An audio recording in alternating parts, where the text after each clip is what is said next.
हमने कल गुणज गुणनखंड के बारे में बात की थी। आज मैं थोड़ा टॉपिक को आगे संख्याओं पर ले जाना चाहता हूँ। आपने अब तक कई प्रकार की संख्याओं के बारे में सुना है।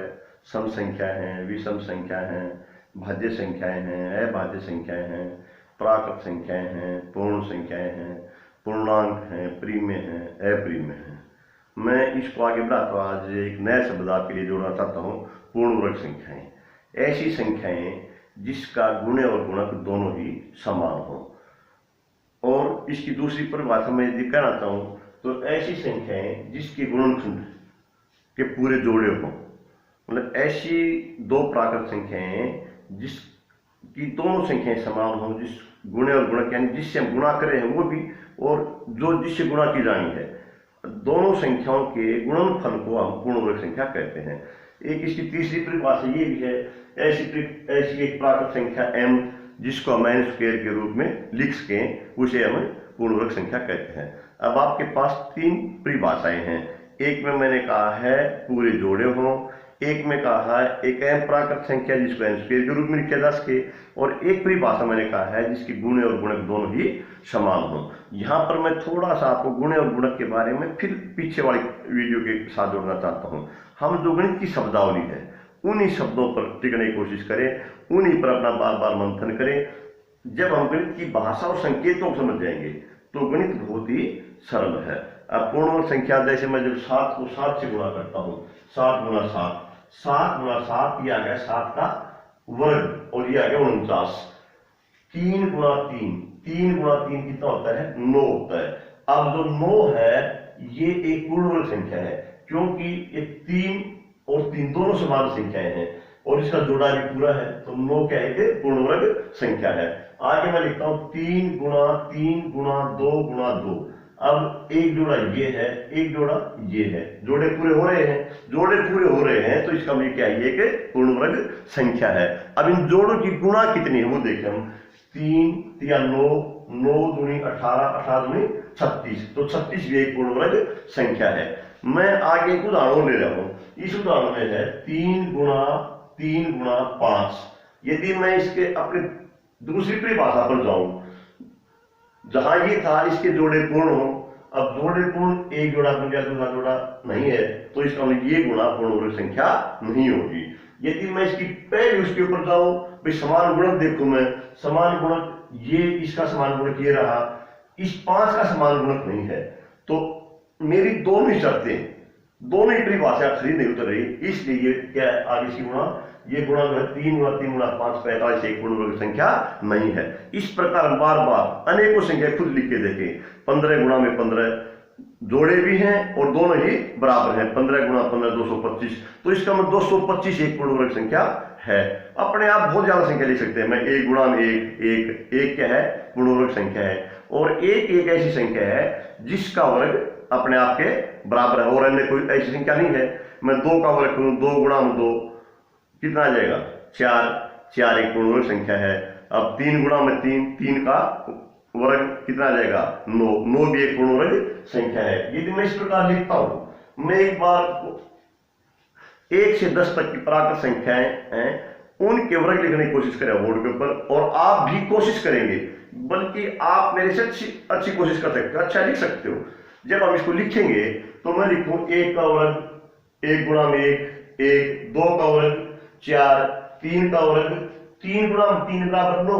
इसी प्रकार 4 का वर्ग 4 गुणा में 4 16, 5 का वर्ग 5 गुणा में 5 25, 6 का वर्ग 6 गुणा में 6 36, 7 का वर्ग 7 गुणा में 7 49, 8 का वर्ग 64, 9 का वर्ग 81, 10 का वर्ग 100।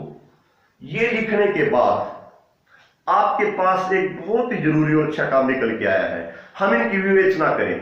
हम जब प्रश्नों की विवेचना करने लग जाएंगे तो ये समझ लो हम अपने आप में खुद ही गणित सीख रहे हैं। आपको कोई सिखा नहीं सकता।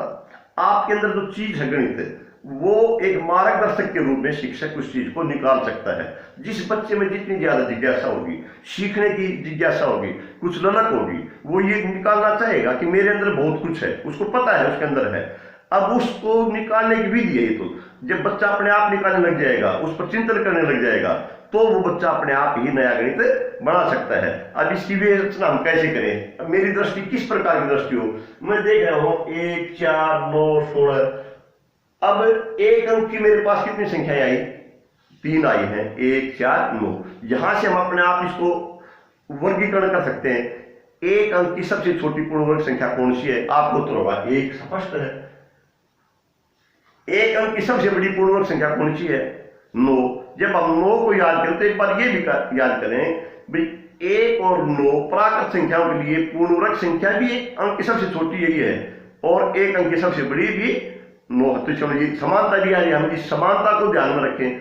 अब 2 अंकों की सबसे छोटी प्राकृत संख्या क्या होती है? आपको उत्तर जाहिर है 10 होगा। अब हम देखते हैं 10 तो पूर्ण वर्ग संख्या तो नहीं है, तो अब यहां पर जो विभिन्नताएं पैदा हो रही हैं उन पर भी हम नजर रखें। अब 2 अंकों की सबसे छोटी पूर्ण वर्ग संख्या कितनी है? 16 है। अब 2 अंकों की सबसे बड़ी प्राकृत संख्या क्या होती है? 99। लेकिन 2 अंकों की सबसे बड़ी पूर्ण वर्ग संख्या शायद 99 नहीं होगी। आप इसमें जब देखोगे तो अपने आप आपको उत्तर अपने अंदर से निकल जाए। मैं कुछ नहीं करे, हम ये चाह रहे थे ऐसी विद्या को पढ़ाने की कि बच्चा खुद यह आभास करे कि मुझे आता है और यह पाता भी है। ये देखें, अब 2 अंकों की सबसे बड़ी क्या है? ये कैसे है? 2 अंकों की सबसे बड़ी जो पूर्ण वर्ग संख्या है वो क्या है? सबसे बड़ी क्या है? 81 है। आप इस तरह से बहुत विवेचनाएं कर सकते हो। जब मैं देखता हूं इधर से, इसमें सब में प्रांत में 1, 2, 3, 4, 5, 6, 7, 8, 9, 10, इन 11, 12, 13, 14, 15, 16 जो भी हैं, हम इनमें इकाई अंक देख सकते हैं। इकाई अंक 11 में 1 है, 31 में 1 है, 82 में 2 है, 70 में 7 है, 93 में 3 है। इस तरह से हम इकाई दहाई अंक को जानते हैं। अब मैं पूर्ण वर्ग संख्याओं की इकाई अंक पर नजर डालूं तो हमें कुछ कुछ अलग से दिखाई देगा। देखो, इसमें 1 आया, 4 आया, 9 आया, 6, 5, 6, 9, 4, 1 और शून्यों की संख्या पूरे जोड़े में है। अब कुछ संख्याएं बच गई होंगी, शायद आप ढूंढोगे तो कुछ संख्याएं ऐसी बच गई जो पूर्ण वर्ग संख्याओं में इकाई का अंक है ही नहीं।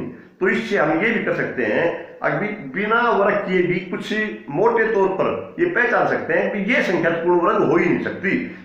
कौन कौन सी हो सकती? जिसमें इकाई का अंक 2 होगा वो संख्या पूर्ण वर्ग नहीं हो सकती। जिस संख्या में इकाई का अंक 3 होगा वो पूर्ण वर्ग नहीं हो सकती। जिस संख्या में इकाई का अंक 7 होगा वो भी नहीं हो सकती। जिस संख्या में इकाई का अंक 8 होगा वह भी पूर्ण वर्ग नहीं हो सकती। और इसके साथ साथ जिस संख्या में के अंत में शून्य जोड़े के रूप में न हो, जोड़े के रूप का मतलब उसमें अंत में 2 0, 4, 6 इस तरह से जोड़े के रूप में शून्य न हो तो वो संख्या भी पूर्ण वर्ग संख्या नहीं हो सकती। इस प्रकार आज हमने पूर्ण वर्ग संख्या किसे कहेंगे, उनकी पहचान क्या होगी, छोटी बड़ी संख्या 1 अंक की, 2 अंक की सबसे छोटी बड़ी पूर्ण वर्ग संख्याएं कौन सी होंगी, पूर्ण वर्ग संख्याओं की हम पहचान कैसे करेंगे, ये हमने आज सीखा है। अपनी जो प्रश्नावली है गणित की, विशेषकर 8वीं के लिए, और इसको सब बच्चे कर सकते हैं, 8वीं भी जरूरी नहीं है, सब बच्चे भी इसको कर सकते हैं, चाहे वो 6ठी क्लास का है, 7वीं का है, 8वीं का है, सब कर सकते हैं। उसके अभ्यास पर जितने प्रयास कीजिए दिए गए हैं, 3 प्रयास कीजिए दिए गए अपने पाठ्य पुस्तक में, उनको हम इसकी मदद से कर सकते हैं। कहीं पर यदि आपको अड़चन आती है तो वहां इस वीडियो को आप बार बार देखें, कहाँ आपको अड़चन आ रही है, और जहां भी अड़चन आ रही है तो उस अड़चन को आप शेयर करें। मेरे को यहाँ समझ में दिक्कत आ रही है, यदि आप शेयर करेंगे तो शेयर करने का मतलब ये होगा कि आप उस पर कुछ कहना चाह रहे हैं। जब कुछ कहना चाह रहे हैं तो आपके अंदर एक ललक है सीखने की, और जब विद्यार्थी के अंदर ललक पैदा होगी तो विद्यार्थी बहुत ही कामयाब है। धन्यवाद।